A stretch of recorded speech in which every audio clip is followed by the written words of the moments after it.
Assalamualaikum warahmatullahi wabarakatuh. Saya Alisa Brinano Febrianti, kelas Sosiologi 2C. Di sini saya akan menjelaskan mengenai kewarganegaraan bab 4, yaitu nilai dan norma dalam Konstitusi Indonesia. Ada 4 pembahasan. Yang pertama ada Undang-Undang Negara Republik Indonesia 1945 sebagai Konstitusi Negara Republik Indonesia.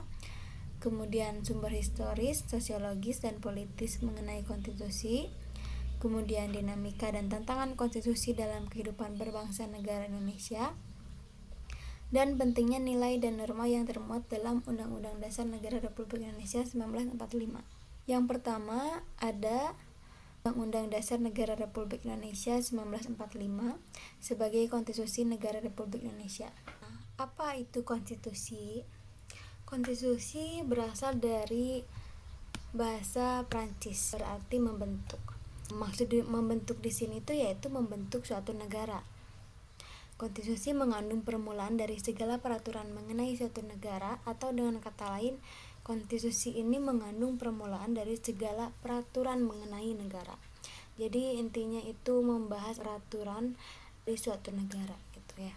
Kemudian dalam KBBI, konstitusi ini yang artinya yaitu segala ketentuan dan aturan mengenai ketatanegaraan, kemudian undang-undang dasar suatu negara.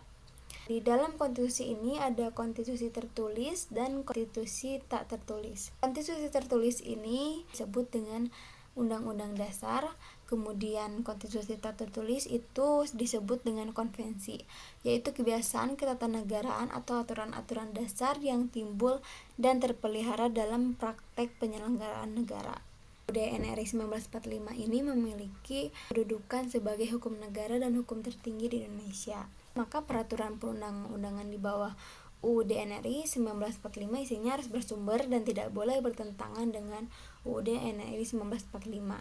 Misalnya pasal 31 ayat 3 UUD NRI 1945 menyatakan pemerintah mengusahakan dan menyelenggarakan satu sistem pendidikan nasional yang meningkatkan keimanan dan ketakwaan serta akhlak mulia dalam rangka mencerdaskan kehidupan bangsa yang diatur dengan undang-undang. Dasar hal ini disusunlah undang-undang pelaksanaannya, yakni Undang-Undang Nomor 20 Tahun 2003 tentang Sistem Pendidikan Nasional.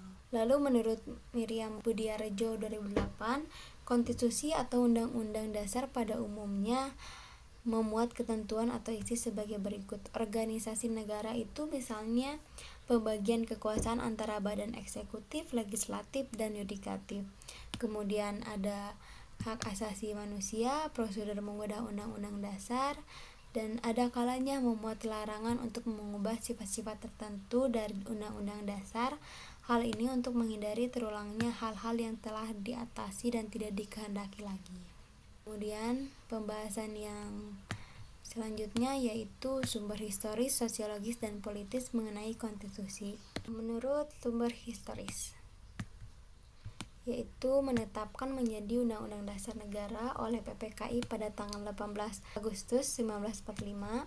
Undang-Undang Dasar yang ditetapkan tersebut merupakan hasil dari sidang BPUPKI kedua yang berupa rancangan hukum dasar negara. Setelah mengalami beberapa perubahan kecil, rancangan hukum dasar hasil sidang BPUPKI tersebut dirapatkan dan selanjutnya ditetapkan oleh PPKI sebagai Undang-Undang Dasar Negara Indonesia Merdeka. Namun, sejak 27 Desember 1949 di Indonesia berlaku Konstitusi RIS atau Republik Indonesia Serikat. Dan sejak 17 Agustus 1950 Indonesia berlaku UUDS 1950 atau Undang-Undang Sementara. Kemudian Dekret Presiden 5 Juli 1959 UUD NRI 1945 diberlakukan lagi.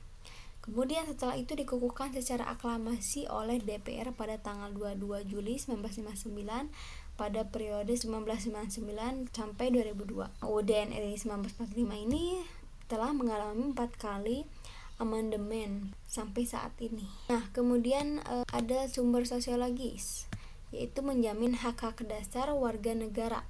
Jadi konstitusi ini tuh telah dibuktikan oleh perjuangan dan penegakan hak-hak dasar manusia yang akhirnya terumus dalam dokumen-dokumen konstitusi yang berujung pada penyusunan konstitusi negara. Kemudian ada sumber politis, yaitu membatasi kekuasaan penyelenggaraan negara. Jadi Undang-Undang Dasar ini tuh mengendalikan kekuasaan politik. Kemudian selanjutnya yaitu ada dinamika dan tantangan konstitusi dalam kehidupan berbangsa negara Indonesia. Tantangannya yaitu perubahan norma. Perubahan sistem pemilihan presiden dan wakil presiden dari tidak langsung menjadi langsung oleh rakyat. Perubahan pasal 6 A ayat 1 UUD NRI 1945 tentang pemilihan presiden dan wakil presiden. Sebelum perubahan itu berbunyi, presiden dan wakil presiden dipilih oleh Majelis Permusyawaratan Rakyat dengan suara yang terbanyak. Jadi pemilihan ini tuh masyarakat tidak secara langsung memilih presiden melainkan melalui MPR. Perubahan ini tuh yang awalnya dari pasal 6 ayat 2 itu berbunyi presiden dan wakil presiden dipilih oleh Majelis Permusyawaratan Rakyat dengan suara terbanyak, diamandemen menjadi pasal 6A ayat 1 yang berbunyi presiden dan wakil presiden dipilih dalam satu pasangan secara langsung oleh rakyat. Pelaksanaan pemilihan presiden secara langsung ini pertama kali pada tahun 2004. Hal tersebut membawa perubahan besar bagi sistem ketatanegaraan dan perubahan perilaku masyarakat dalam hal pemilu, dan juga perubahan undang-undang pemilu, sistem kepartaian, dan sistem pemilu. Itulah beberapa tantangan dalam konstitusi. Kemudian yang terakhir ada pentingnya nilai dan norma yang termuat dalam UUD NRI 1945. Nah, kemudian nilai itu bahasa Inggrisnya itu value atau dapat juga dimaknai sebagai harga, penghargaan, atau taksiran yang melekat pada sesuatu. Nilai merupakan sesuatu yang diinginkan sehingga melahirkan tindakan pada diri seseorang. Nah, nilai itu pada hakikatnya adalah sifat atau kualitas yang melekat pada suatu objek. Nilai memiliki sifat abstrak, normatif, dan motivator bagi manusia.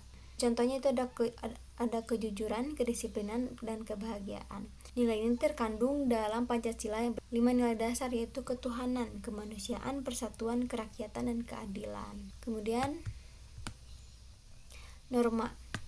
Norma itu artinya kaidah atau pedoman yang berisi pernyataan, anjuran, atau larangan. Norma itu penjabaran dari nilai-nilai tersebut. Nah, kemudian merupakan konkretisasi dari nilai, yaitu sesuatu hal yang tidak jelas menjadi jelas begitu, dan menjadikan pedoman yang jelas dan operasional. Ada arti penting dalam pembukaan Undang-Undang Negara Republik Indonesia 1945. Yang pertama, berisi nilai-nilai, pernyataan luhur, dan cita-cita bangsa Indonesia. Yang kedua, memiliki kedudukan hukum yang kuat dan tidak dapat diubah, terlekat pada kelangsungan hidup bernegara. Oleh karena itu, mengubah pembukaan UUD NRI 1945 akan mengubah fondasi dasar dan ketatanegaraan negara Republik Indonesia. 3. Berisi cita-cita kenegaraan dan cita-cita hukum.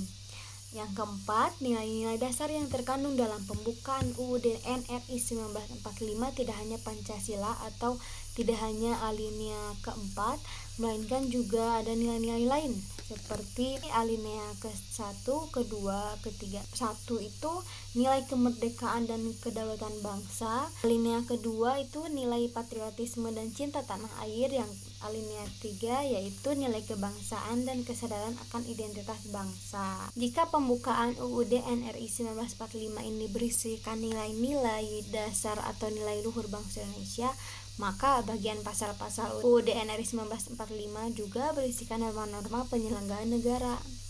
Nah, norma-norma bernegara termuat pada rumusan bab, pasal, dan ayat yang ada.